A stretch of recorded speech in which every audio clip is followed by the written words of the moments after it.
مزید اچھی ویڈیو دیکھنے کے لیے سبسکرائب کیجیے IDTV چینل کو، اور سب سے پہلے ویڈیو دیکھنے کے لیے بیل آئیکن پر کلک ضرور کیجیے۔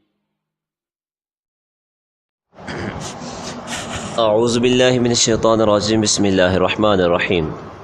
ناظرین، آپ دیکھ رہے ہیں IDTV اور میرا آج کا موضوع ہے خوشہ درخت سے اتر پڑا۔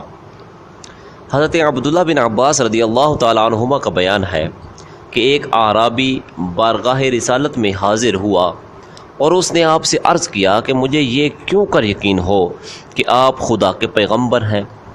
تو آپ صلی اللہ علیہ وسلم نے فرمایا کہ اس کھجور کے درخت پر جو خوشہ لٹک رہا ہے، اگر میں اس کو اپنے پاس بلاؤں اور وہ میرے پاس آ جائے تو کیا تم میری نبوت پر ایمان لاؤ گے؟ اس نے کہا کہ ہاں، بے شک میں آپ کا یہ معجزہ دیکھ کر ضرور آپ کو خدا کا رسول مان لوں گا۔ آپ نے کھجور کے اس خوشہ کو بلایا تو وہ فوراً ہی چل کر درخت سے اترا اور آپ کے پاس آ گیا۔ پھر آپ نے حکم دیا تو وہ واپس جا کر درخت میں اپنی جگہ پر پیوست ہو گیا۔ یہ معجزہ دیکھ کر وہ اعرابی فوراً ہی دامن اسلام میں آ گیا۔